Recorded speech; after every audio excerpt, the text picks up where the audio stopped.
Napakabuti po ng Diyos.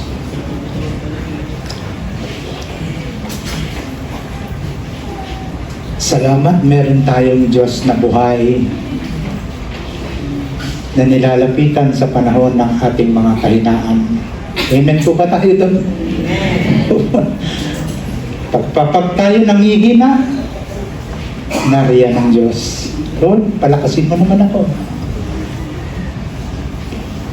Gustong-gusto ng Diyos na ang lahat ng ating mga pangangailangan ay hinihingi sa Kanya. Amen po ba? Opo yan po, no? Patunayan natin yan. Papatunayan natin. Okay, sa umaga pong ito, no?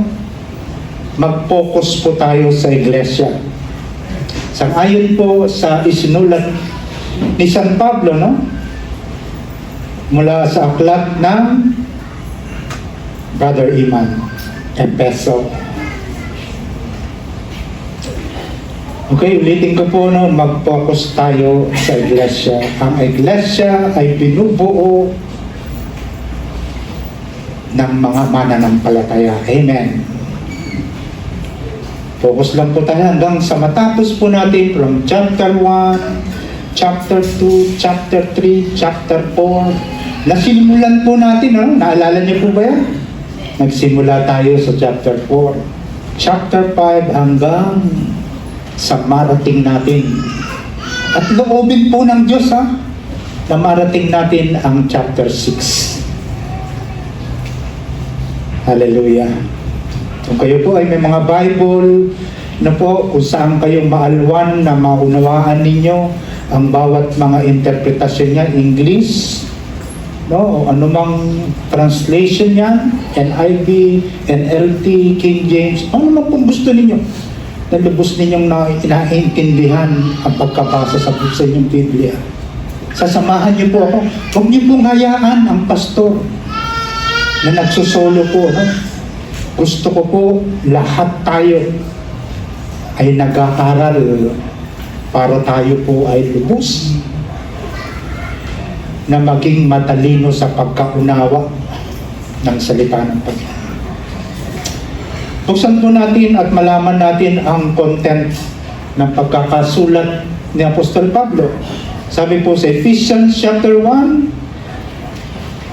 at ito po'y pinamagatan ko. At tignan niyo po ang tatlong persona, the Father, the Son, which is Jesus Christ, and the Holy Spirit, ang salita ng Panginoon. Tatlo siyang persona, pero nagkakasundo sila.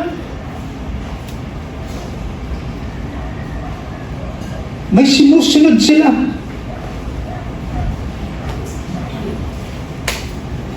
Kumbaga sa ating pamilya, ano po, sa ating mga pamilya, sa ating mga tahanan, mga kapatid, malaki ang ginagampanan ng tatay. Amen po ba? Opo. Kaya titignan natin ang ating mga tatay at nanay na siyang gumagabay, dumidisiplina sa kanyang mga anak. Meron po tayong boses para magsalita sa ating mga anak, sa ating buong pamilya. Disenyo po yan ng ating Diyos na buhay. Kailangan may tatay, nanay, at mga anak, the Father, the Son, and the Holy Spirit. Okay, basahin po natin, dahan-dahan lang po, no? Huwag tayong magmamadali po. Nanamnamin natin, no? Sabi nga ni Kuya Arnold, Norris, ang pag-aaral ng salita ng Diyos ay tunay na nilalasahan. Norris po, na magbibigay sa atin ng wisdom. Okay, basahin natin from from verses 1 to 23. Mula kay Apostol Pablo, Apostol ni Kristo Jesus ayon sa kalooban ng Diyos, para sa mga hinirang ng Diyos na nasa Epeso at na sumasampalataya kay Kristo Jesus. Sumayin niyo nawa ang kagandahang loob at kapayapaang mula sa Diyos at ating Ama at sa Panginoong Jesucristo. Titignan po natin yung mga word, no? Yung scripture po, no? Yung mga talata. Hindi po talaga sila naghihiwalay. Amen po ba? Hindi naghihiwalay ang Diyos. Iisa lang siya pero may tatlong persona. Purihin ang Diyos Ama at Ama ng ating Panginoong Jesucristo. Pinagkalooban niya tayo ng lahat ng pagpapalang espiritual na nagmumula sa langit at sa ating pakikipagkaisa kay Kristo. Verse 4. Bago pa likhain ang sanlibutan, mga kapatid, pinili na tayo ng Diyos upang maging Kanya sa pamamagitan ng ating pakikipag-isa kay Kristo. Titignan niyo po yung mga repeated word, mga kapatid. Pakikipag-isa kay Kristo. Amen po ba? Titignan po natin, no? Susuriin natin lahat. Susunod na talata. Sorry po, balikan natin yung verse po.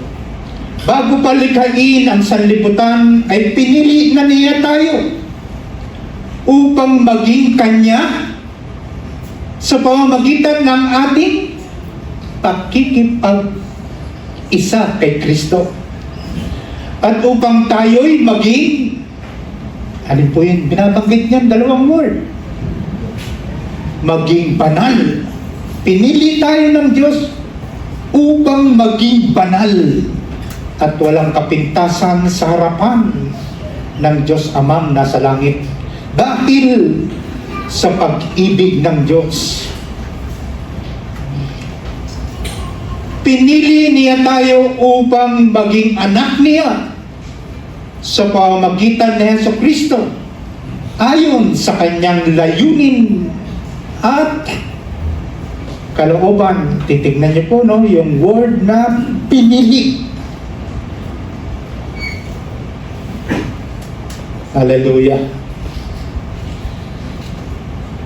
Sa gayon ay purihin ang kaluwalhatian ng kanyang kagandahang loob na sagana niyang ibinigay sa atin sa pamamagitan ng kanyang minamahal na anak. Walang iba kundi ang Panginoong Jesucristo. Tinubos tayo ni Kristo sa pamamagitan ng kanyang dugo at pinatawad ang ating mga kasalanan, mga kapatid.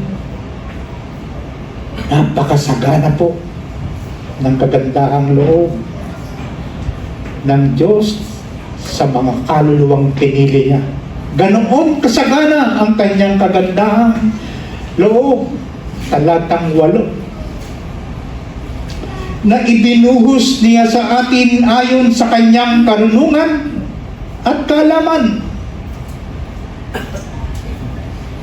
Ipinaunawa sa atin ng Diyos ang hiwaga ng kanyang kalooban ayon sa kanyang layunin na isa sa katuparan sa pamamagitan ni Kristo ang kanyang kaisa-isang bugtong na anak.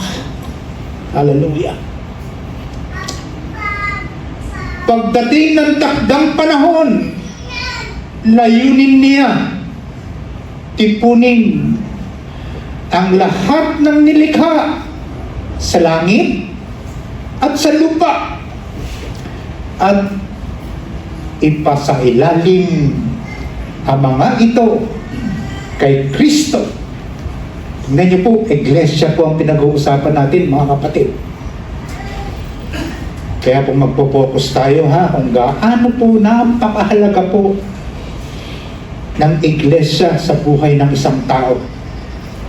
Ulitin ko lang po ito mga kapatid ha. Verse 10, pagdating ng takdang panahon, layunin niyang tipunin ang lahat ng nilikha sa langit at sa lupa at ipasailalim ang mga ito kay Kristo. Verse 11, kami ay pinili ng Diyos, sabi ni Apostol Pablo, mula pa sa simula na maging Kanya sa pamamagitan ni Kristo ayon sa Kanyang plano. Ang Diyos ang gumagawa sa lahat ng bagay ayon sa layunin ng Kanyang kalooban.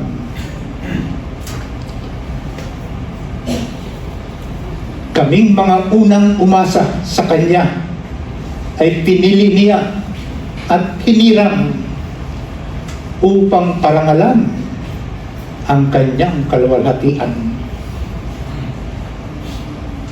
Sa pamamagitan ni Kristo, kayo na nakarinig ng salita ng katotohanan ng magandang balita na nagdudulot ng kaligtasan at sumasampalataya sa Kanya ay pinagkalooban ng ipinangakong Espiritu Santo bilang tatak ng pagkahirang sa inyo. Hallelujah! Napakabuti po ng Diyos sa iglesia nito mga kapatid. Talatang 14, ang Espiritu, ang salita ng Diyos, ang katibayan na makakamit natin ng lubos ang lahat ng pangako ng Diyos sa atin, at sa gayon ay pupurihin ang Kanyang kaluwalhatian. Talatang 15, kaya nga mula nang mabalitaan ko, sabi ni Apostol Pablo, mabalitaan ko at tungkol sa inyong pananalig sa Panginoong Hesus at ang inyong pag-ibig, mga kapatid, ang inyong pag-ibig sa lahat ng Kanyang mga banal. Listen church ha, pag-ibig ng bawat isa sa mga mananampalataya ang mga banal. Mga kapatid, walang tigil ang pasasalamat ni Apostol Pablo nung siya po'y nasa panahon na siya po'y nakapiit, nakakulong. Malungkot man isipin mga kapatid, nakapiit na siya, nasa kulungan, pero nang mabalitaan niya, nagkakasundo, nagmamahalan ang mga mananampalataya sa Efeso. Ganun na lamang ang pasasalamat ni Apostol Pablo. Hindi ko nakakalimutang ipinalangin kayo. Tingnan niyo po, no? Hanggang sa ngayon, pinag-uusapan natin siya. Idinadalangin ko sa Diyos ng ating Panginoong Hesukristo, ang maluwalhating Ama, na pagkalooban niya kayo ng espiritu ng karunungan, spirit of knowledge, at pagpapahayag tungkol kay Kristo upang lubos ninyo siyang makilala. Tignan niyo po, no? Ang dalangin, tignan niyo lang po, no? Medyo ihinto lang po tayong bagya. Ang dalangin ni Apostol Pablo sa mga mananampalataya na nagtitipon at nagmamahalan, nag-iibigan, nagtutulungan, pagkalooban tayo ng Diyos ng espiritu ng karunungan at pagpapahayag, pagbabahagi ng salita ng Panginoon. Amen? Salamat, Apostol Pablo. Napakabuti mo.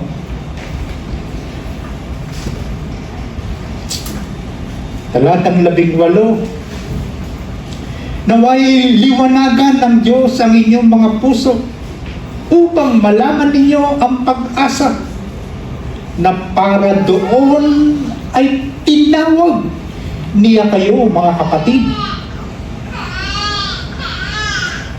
Kung gaano kasagana ang pagpapalang inilaan niya para sa kanyang mga banal. Napakasagana po, mga kapatid, para sa ating lahat ng mga mananampalataya. Next.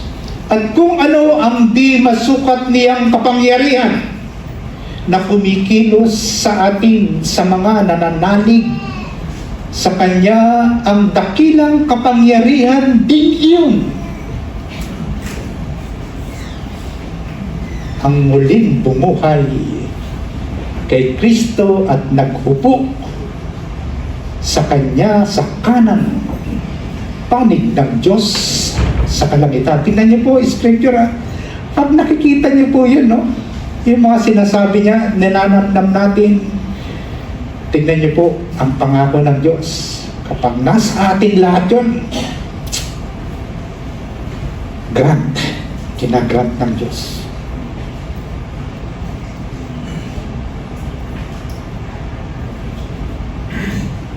Kinagrant po ng Diyos.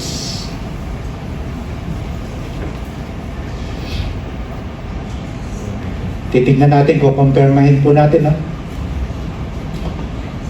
Verse 21, mula roon ay namumuno si Kristo sa lahat ng paghahari, kapamahalaan, kapangyarihan at pamunuan sa kalangitan. Higit na dakila ang kanyang pangalan kaysa sa lahat, hindi lamang sa panahong ito, kundi maging sa darating. 22, ipinailalim ng Diyos, pagmasdan niyo po ang Ama, no? Ipinailalim ng Diyos Ama sa paa ni Kristo ang lahat ng bagay at ginawa siyang ulo ng alin po? Ng Iglesia. Ng lahat ng bagay para sa Iglesia. Kaya po mga kapatid, no? Hindi ko po hindi ma-mention po ng aking labi, no? Kung gaano po kahalaga ang Iglesia. Uulitin ko po, no, verse 22 hanggang sa tayo po ay magtapos sa 23. Ipinailalim ng Diyos sa paa ni Kristo ang lahat ng bagay at ginawa siyang ulo ng lahat ng bagay para sa Iglesia. At huling talata, na siyang katawan ni Kristo, ang kapuspusan niya na pumupuno sa lahat ng bagay. Purihin po mga kapatid ang pagkabasa ng banal na salita ng Diyos. Kaya po tingnan niyo po mga kapatid, laging ang Diyos nakamasid sa atin. Amen po ba? Tingnan niyo po, no? Ang ipinapangaral po natin ay ang Ebanghelyo, ang salita ng Diyos. Kaya po, I encourage you, for every one of us, focus tayo sa iglesia natin. Nakita po natin, no, kapuspusan ng Diyos na siyang ulo at katawan ni Kristo. At tayong lahat po mga kapatid ay bahagi ng katawan ni Kristo. Amen. Praise the Lord. Okay, saan po ulit natin himayin po natin mga kapatid. Sige, Brother Iman, ang aking kaibigan. Binuksan at isinulat po ni Apostol Pablo ang kanyang isinulat para malaman po ng mga mananampalataya at magsilbing gabay, iluwan na napakaganda po ng pagkakadesign ng Diyos sa iglesia.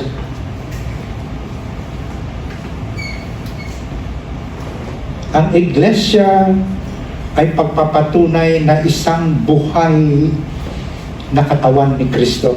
Amen po ba? Okay, ang iglesia ay pagpapatunay na buhay na katawan ni Kristo. Amen po ba? Bakit po buhay? Sapagkat kumikilos ang katawan ng Diyos. Nakita niyo po ba nung namumuhay po? Ako po wala doon, ha? Wala po ako doon sa kwento ng Biblia. Noong mga panahon na yon. Nakikita niyo po kung paano nagministeryo ang Panginoong Hesus noong mga panahon na yon. Kasama ang kanyang mga alagad, ang mga believer noong panahong iyon. At tignan po natin, suriin natin maigi. Unawain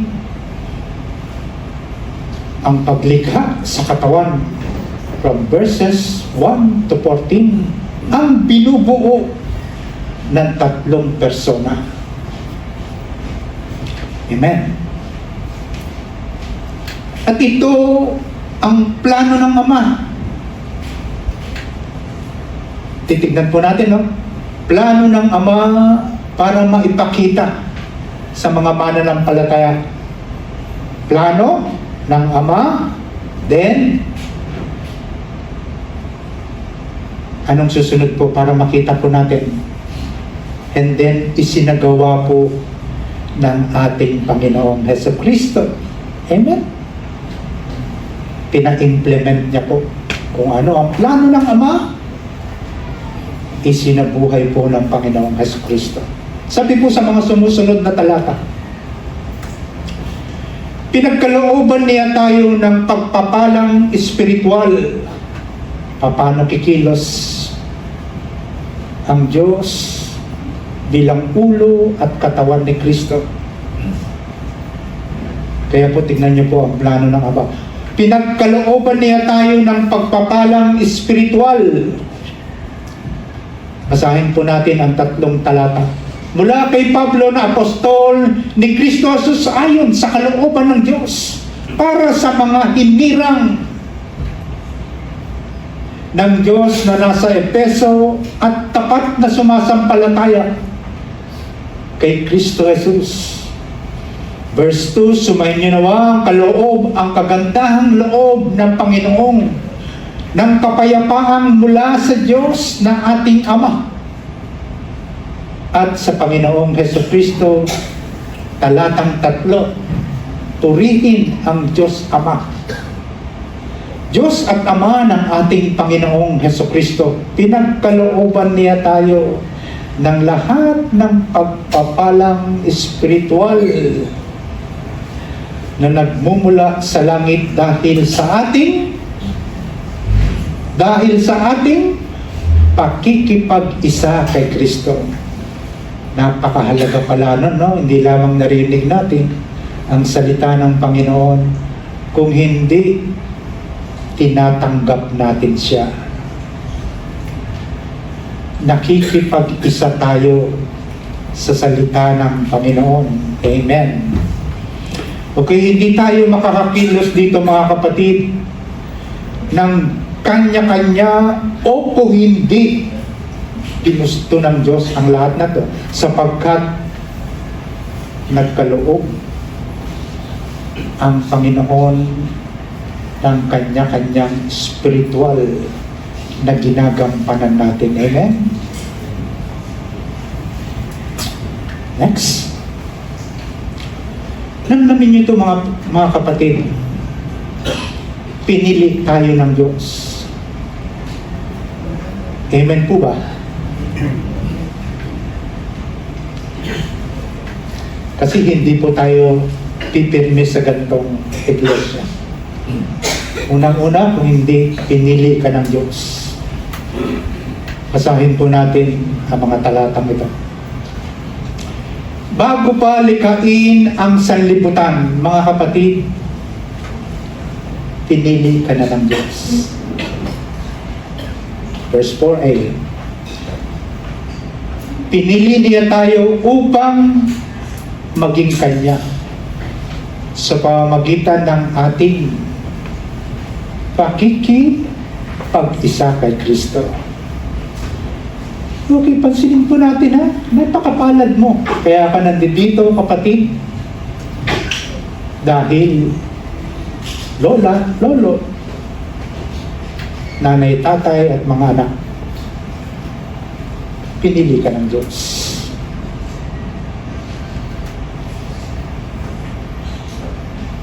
Talatang susunod, upang tayo ay maging banal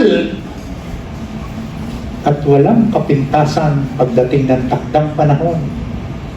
Pinamahalaan po ng Panginoong Jesucristo bilang ulo at katawan ng Iglesia. Nasa pamamahala po tayo ng Panginoong Jesucristo. Amen.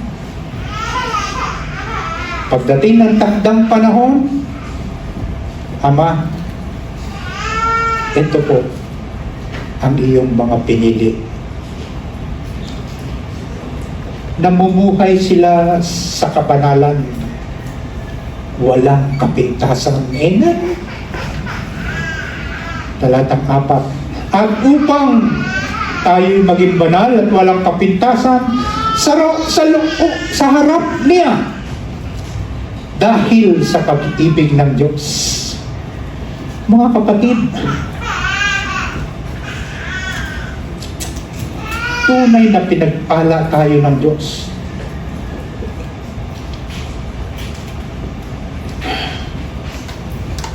Hallelujah. Iba't ibang spiritual na kaloob ng Diyos sa loob ng Iglesia. Next. Pinili niya tayo upang maging anak niya. Payag po ba kayo? Payag po ba kayo?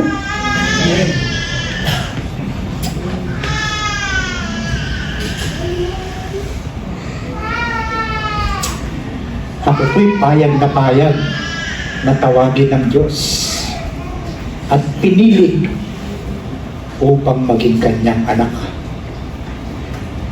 Oh, hallelujah! Basahin po natin, no, ang nilalaman po ng 15 at 16 na mga talata.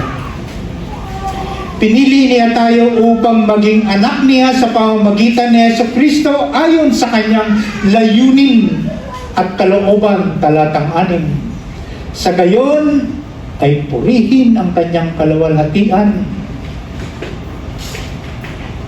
ng kanyang kagandahang loob na sagana niyang ibinigay sa atin sa pamamagitan ng kanyang minamahal na anak. Ang sarap po ng namin na po kung ano ang kahalagahan na maging anak ng Diyos. Next.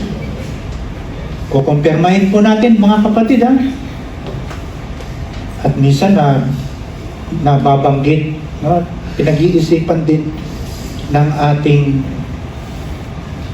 ating kaisipan, no?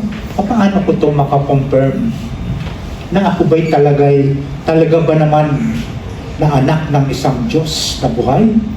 Sabi po kay San Pablo, ang Espiritu ang nagpapatotoo kasama ng ating Espiritu na tayo'y mga anak ng Diyos.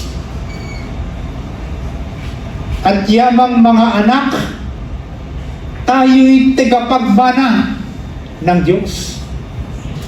At kasamang tagapagmana ni Kristo sapagkat kung tayo'y kasama niya, mga kapatid, sa pagtitiis,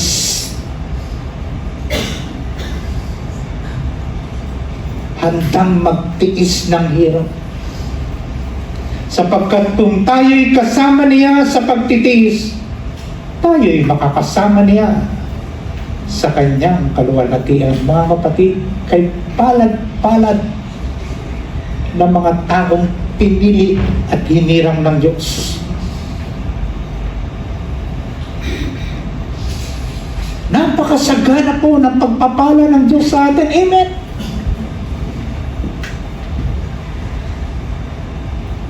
Hallelujah. Tagapagmana po tayo ng kaharian ng Diyos Amang nasa langit. Amen. Dinig na dinig po natin, no? Kung ano po ang nilalaman ng sulat na ito ni Pastor Pablo sa iglesia. Hallelujah. Tayo'y binayaran ng kanyang anak. Tinubos, binayaran.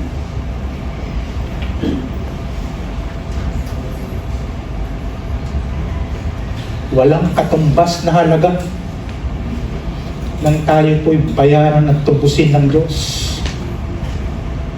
Sabi pong sa mga sumusunod na talata, basahin po natin.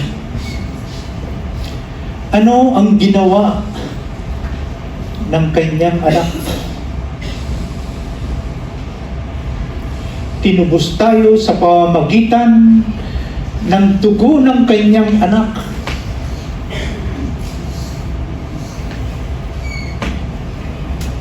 May magsasabi bang ang iglesia ay walang halaga sa buhay ng mga mananampalataya? Kaya nga po tayo nandito eh.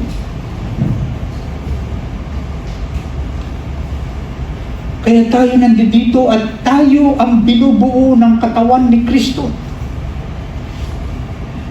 Lahat ng mga pinili hinirang ng Diyos ay tinubos ng dugo sa pamamagitan ng kanyang kaisa-isang bugtong na anak na si Yesu Kristo na napako sa krus.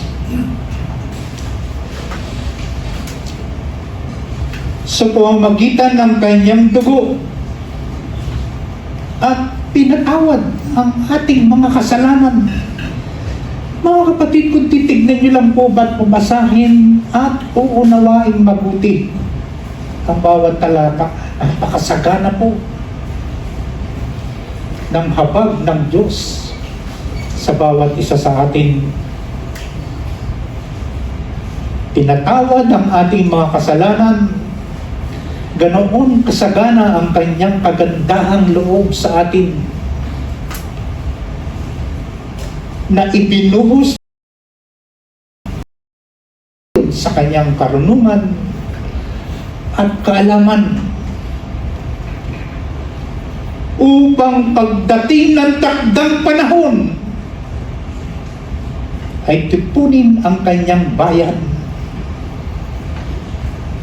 Upang pagdating ng takdang panahon, tipunin ang kanyang bayan.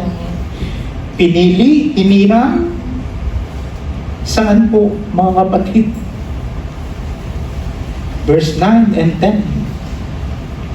Ipinaunawa sa atin ng Diyos ang hiwaga ng kanyang kalooban ayon sa kanyang layunin na isa sa katuparan sa pamamagitan ni Kristo na siyang ulo. Walang iba pong tumatayong ulo ng iglesia po kung hindi ang Panginoong Hesus Kristo. Hallelujah. Pagdating ng takdang panahon, layunin ng Ama na tipunin ang mga pinili at hinirang. Listen po mga kapatid, tayo po tandaan niyo po, hindi tayo magkakakilala kung saan-saan tayo nanggaling. Iba't ibang bayan, iba't ibang pamamaraan ng ating pamumuhay. Tingnan niyo po ang sinasabi ng Pastor Pablo. Pagdating ng takdang panahon, layunin niyang tipunin sa loob ng iglesia. Kaya po mahalagang mahalaga, mga kapatid, nakikita niyo, humahayo tayo sa labas. Ipinamamahagi natin ang magandang balita ni Kristo. Amen. upang pagdating ng takdang panahon, tipunin sa loob ng iglesia ang mga hinirang pinili at tinawag ng Diyos. Tipunin ang lahat ng nilikha sa langit at sa lupa at ipasailalim ang mga ito kay Kristo. Hallelujah! Purihin ang dakilang presensya ng Diyos. Bakit isinagawa ni Jesus ang mga bagay na to? Ang plano ng Ama para isakatuparan niya po. Tingnan niyo po yung ginagampanan ng ating Panginoong Jesucristo.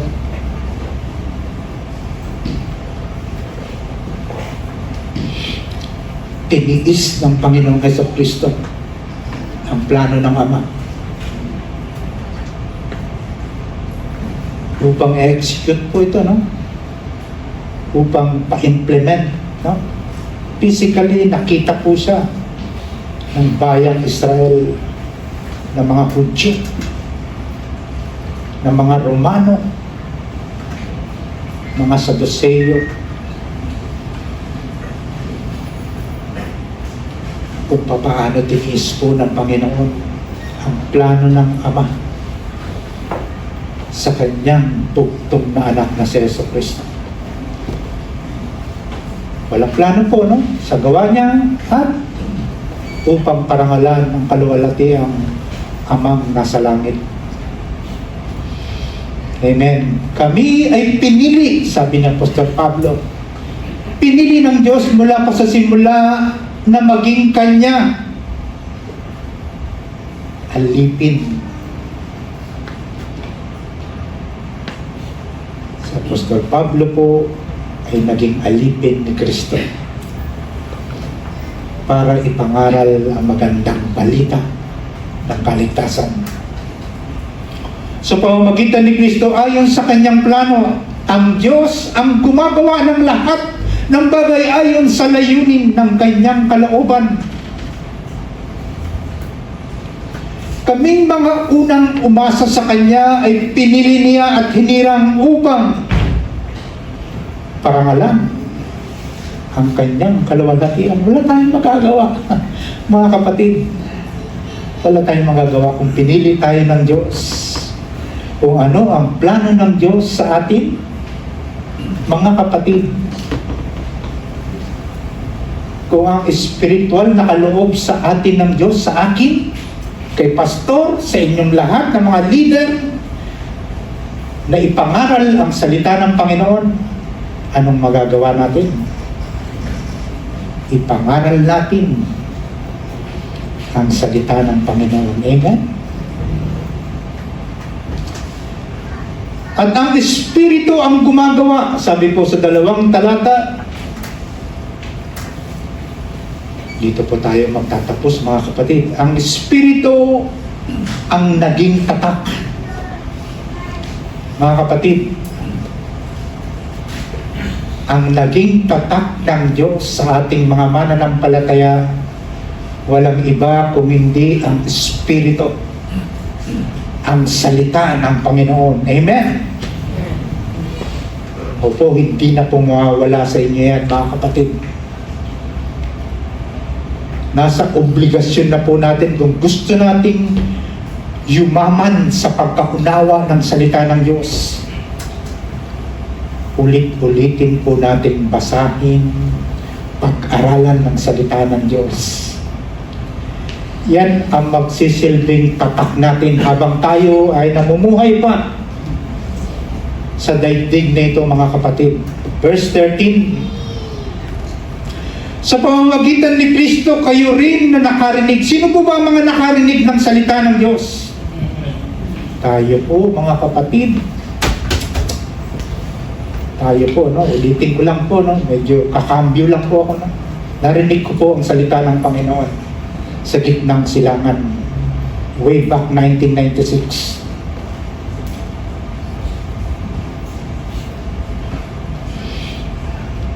Hindi ko po alam kung ano istorya ng buhay nyo, kung sino ang nagatid sa inyo ng salita ng Diyos.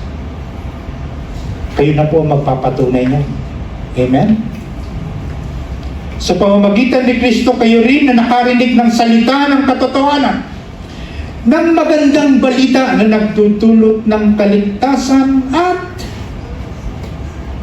sumampalataya sa Kanya, ay pinagkalooban ng ipinangakong Espiritu Santo bilang tatak ng pagkahirang sa inyo. Amen? Okay, dito po tayo magtatapos. Mga kaibigan, mga kapatid, tayo po tayong lahat.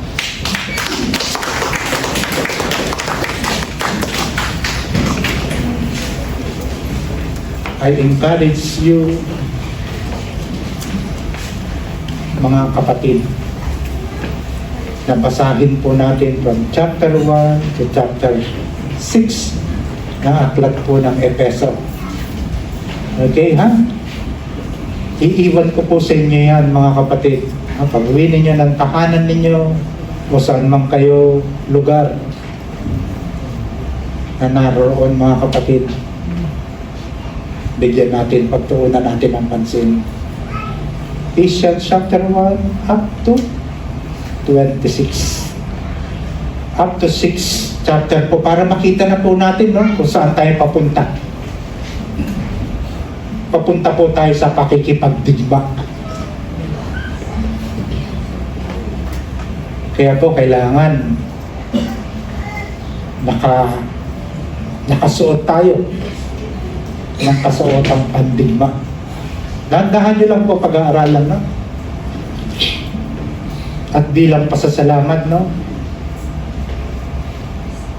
Mula sa inyong puso, mga kapatid, awit ng pasasalamat sa mayamang at masaganang pagpapala sa atin ng Diyos sa Iglesia. Salamat po.